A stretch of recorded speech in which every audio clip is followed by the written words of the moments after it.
Queridos irmãos, a igreja nos apresenta hoje a parábola do filho pródigo.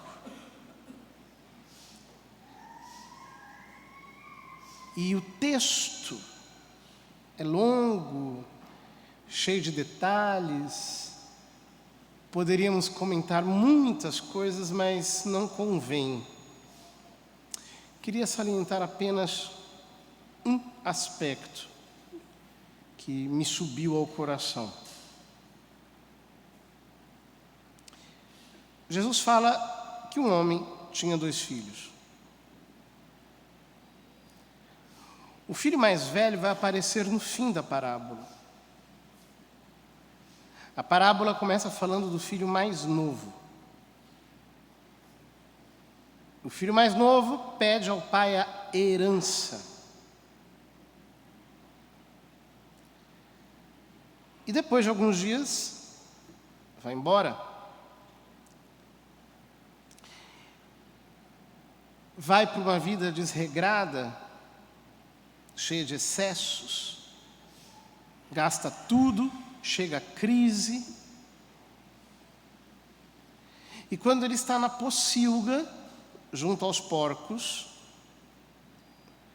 ele diz: quantos empregados do meu pai têm pão com fartura e eu aqui morrendo de fome?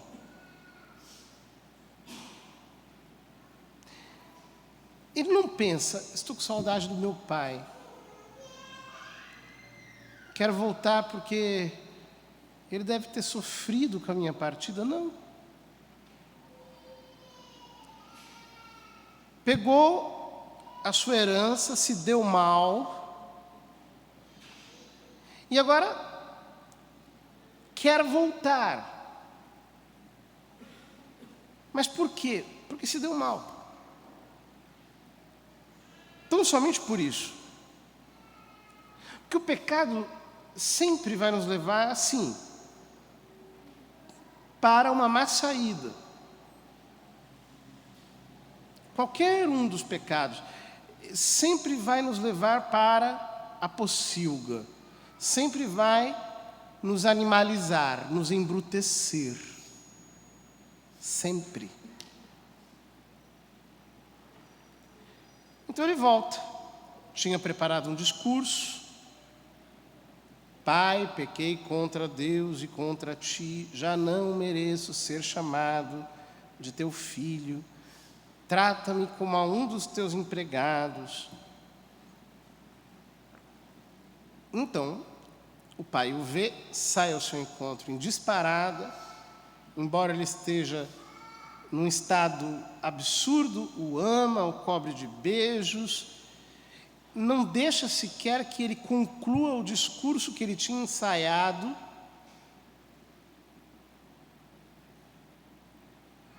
Começa uma festa. Faz uma celebração extravagante, porque o filho voltou para casa. E então aparece o mais velho.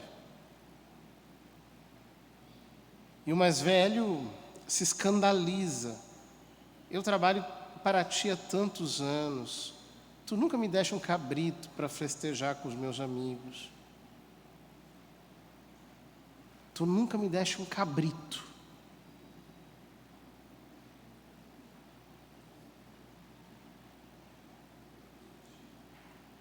Mas chegou esse teu filho que esbanjou teus bens.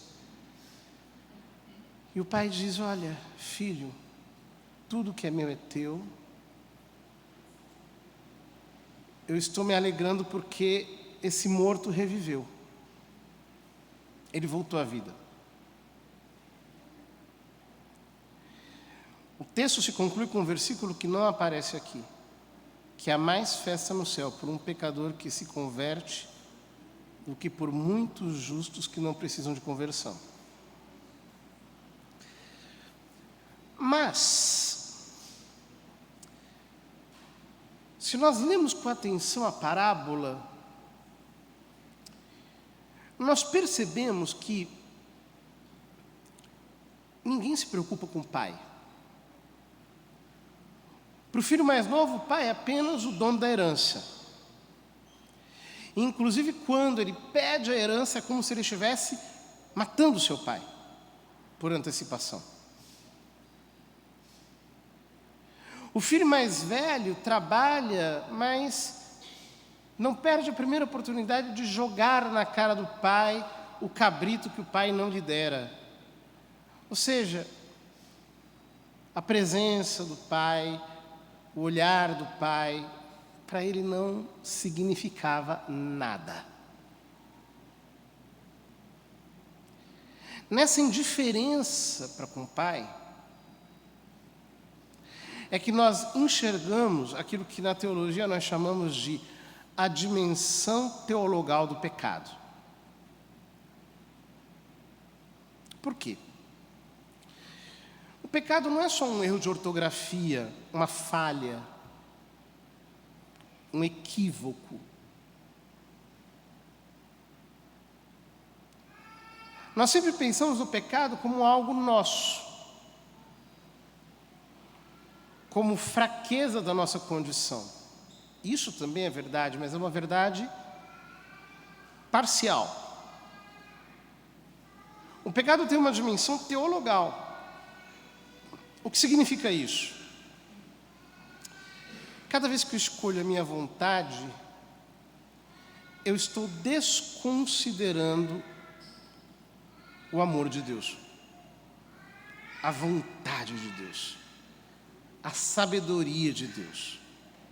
É como se eu colocasse numa balança a vontade de Deus e a minha vontade tivesse mais peso. Então eu digo, eu vou fazer o que eu quero, eu vou me dar essa chance, eu vou me dar essa oportunidade. A gente, como está aqui, não percebe o peso que isso tem. Como um navio. Um navio, quando está no mar, parece leve. Mas quando você arrasta para a terra, ninguém mais consegue empurrá-lo. Por quê? Porque é na terra que ele mostra o seu verdadeiro peso. Nós só vamos entender verdadeiramente o pecado quando nós estivermos na eternidade. Ali o peso do que nós fizemos vai se manifestar com toda a sua força. Nós vamos ver um Deus tão amoroso, um Pai tão gracioso, tão cheio de ternura, de sabedoria, que veio ao nosso encontro, que nos ajudou com inúmeros auxílios, que fez tudo para nós, colocou tantas criaturas à nossa disposição, nos iluminou com a sua palavra, com pregações que poderiam nos levar para o céu. Mas nós preferimos fechar os olhos, tapar os ouvidos e dizer, eu prefiro a minha vontade. Não importa o que Deus diga, eu quero a minha vontade, os bens são meus. Não é que tudo que é dele é meu, eu quero o meu, eu quero pegar a minha liberdade e desfrutar com ela daquilo que eu puder. Se der errado, eu volto, eu me confesso. Mas é fácil ignorar Deus aqui, agora, enquanto nós temos que servi-lo pela fé. Um dia nós teremos a visão, e aí será terrível a lembrança dos nossos pecados. Aí nós diremos, Deus, como eu fui ingrato. Deus, como eu perdi o meu tempo, talvez a maior parte da minha vida, à margem de Ti. desperdiçando o que me deste com uma vida dissoluta. Deus, por que eu fiz isso? O pecado vai se demonstrar com o seu peso teologal quando nós estivermos do outro lado da vida. Mas enquanto estamos aqui, é preciso fé. E pela fé, nós conseguimos enxergar Deus de uma maneira obscura, imprecisa, indefinível.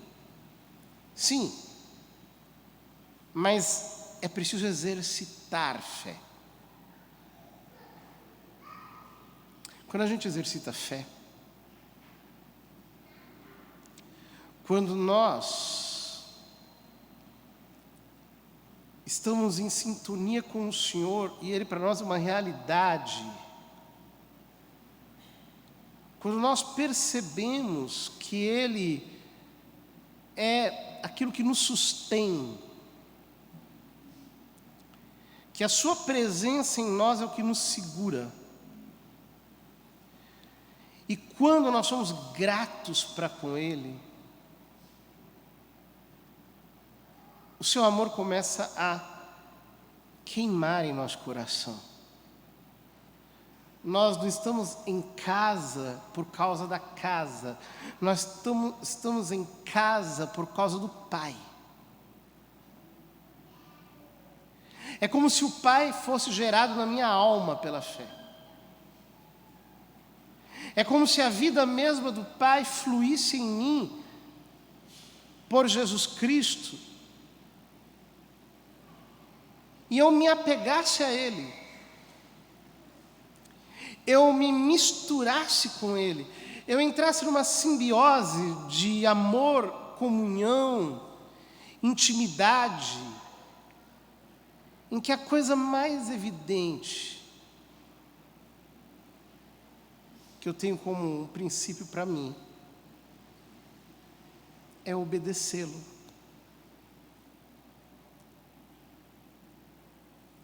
Por que eu dedico a Deus o meu amor, a minha gratidão, a minha devoção, a minha reverência, a minha obediência? Por quê? Porque eu o amo. Eu não quero resistir. Eu não quero seguir a minha própria vontade. Eu quero ter a alegria de santificar todas as minhas escolhas pela obediência.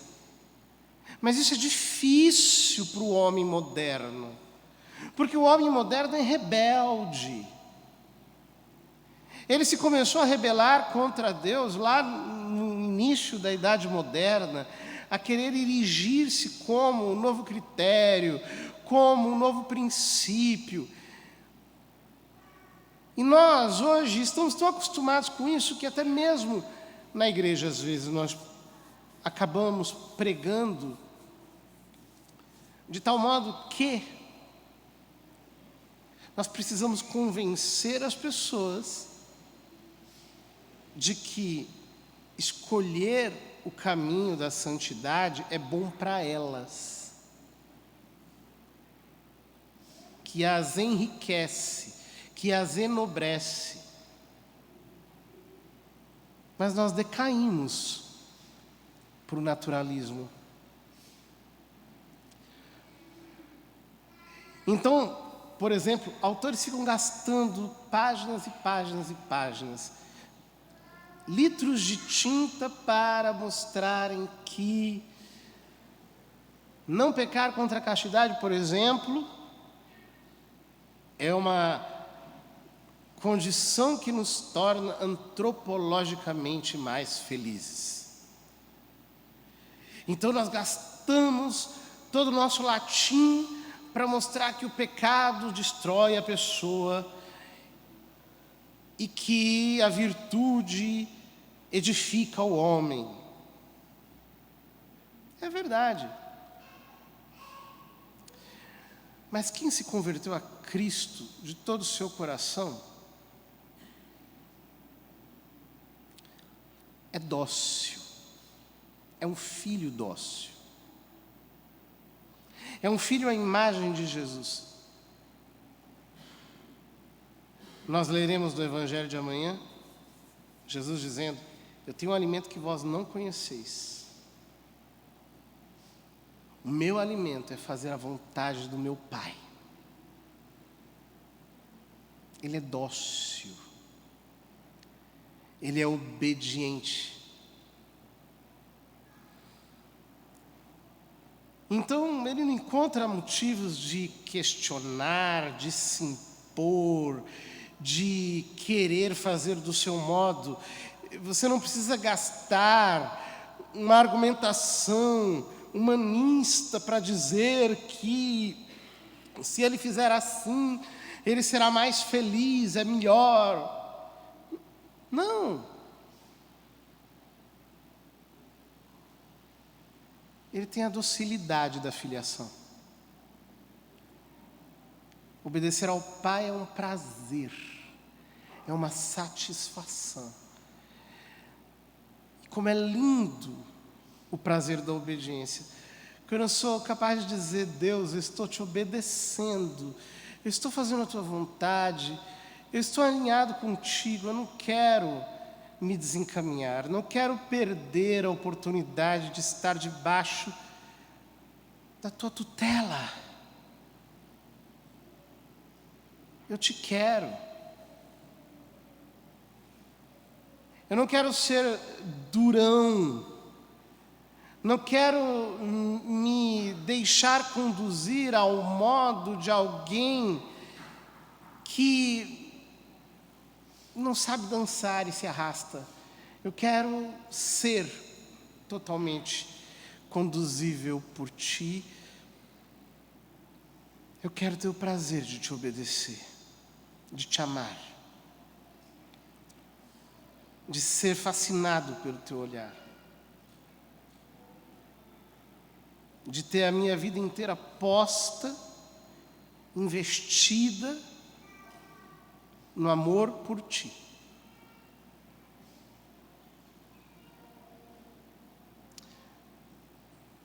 Será que o nosso coração é obediente, é dócil, é amoroso? Será que nós somos suficientemente espirituais para acolher a cortesia do amor paternal de Deus por nós?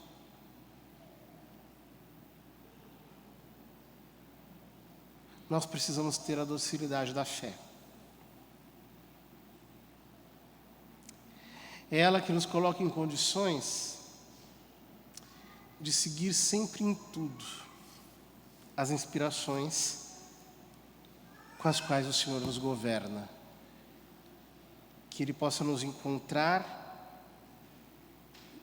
não como o filho mais novo, nem como o filho mais velho, mas como seu filho eterno. Aquele que foi obediente até a morte, morte de cruz, aquele que derramou a sua vida em sacrifício por muitos.